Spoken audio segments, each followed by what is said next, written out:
So the first word today is profound, which just means something that is deep. Have you heard of something described as like deep? That's like deep thinking or shows like serious knowledge or thought.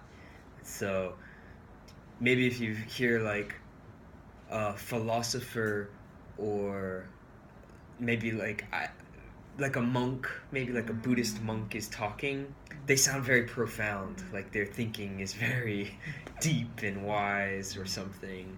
Um, but like also it can be an artist can be profound. Like they talk about the singer in the video. Bob Dylan's lyrics could be profound, like showing deep thinking and poetry or something.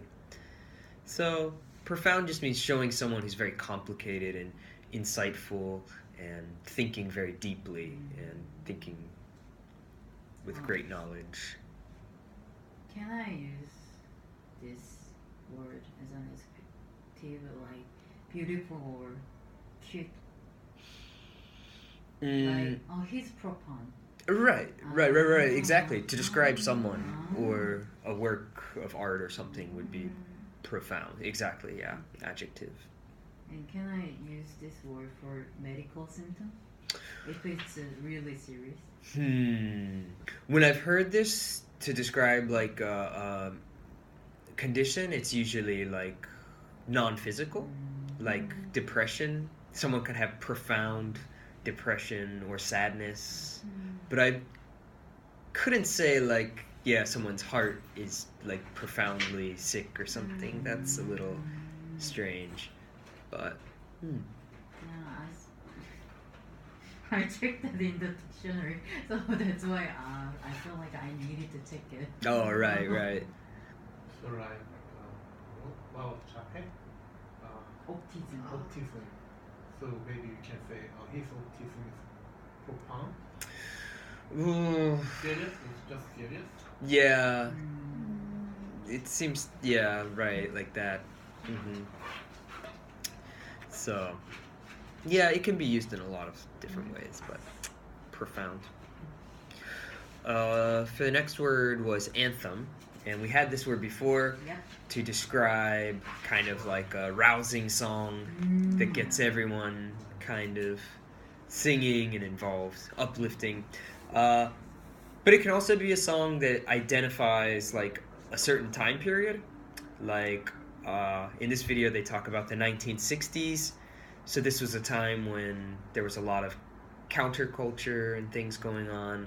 So there were a lot of anthems that people, when they hear that song, they think of that time. Because that song was an anthem for the 1960s or something.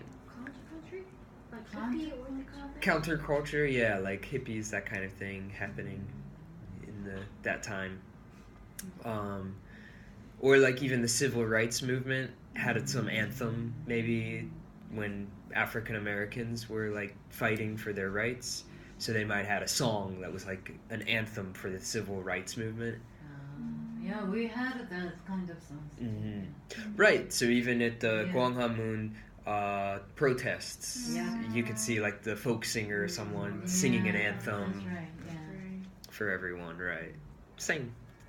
We don't need to say movement anthem or corporate anthem. Just if we say anthem, then people can understand it another context when we talk about something. Exactly right, context. Yeah, we song anthem. Which kind of goes along with number 3, define. So here define means to like make up the character of something. So maybe an anthem defines an era.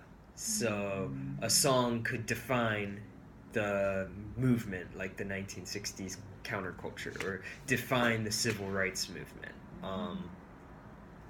Right, so yeah, like so maybe one of these songs in the video could define a generation, meaning a time of people all relate to that song, and it kind of gives them meaning like that. Number 4, singular. Singular here just means someone who's really, really good at something. They stand out, outstanding from the rest of the people. So an artist who's really, really good is a singular talent or a singular artist. Some kind of singer who really stands out above the other singers is like a singular singer. And the last word, come gather around. This is kind of just a phrase to mean everyone gather together, come together, and like listen to what I have to say. This is kind of a famous line from one of Bob Dylan's songs where he says, come gather around children. It means like come over to me and like listen to what I'm going to say, right? Maybe if someone is about to tell a story, they might say, come gather around. Like, or I have a speech to make, come gather around and I will give this speech like that.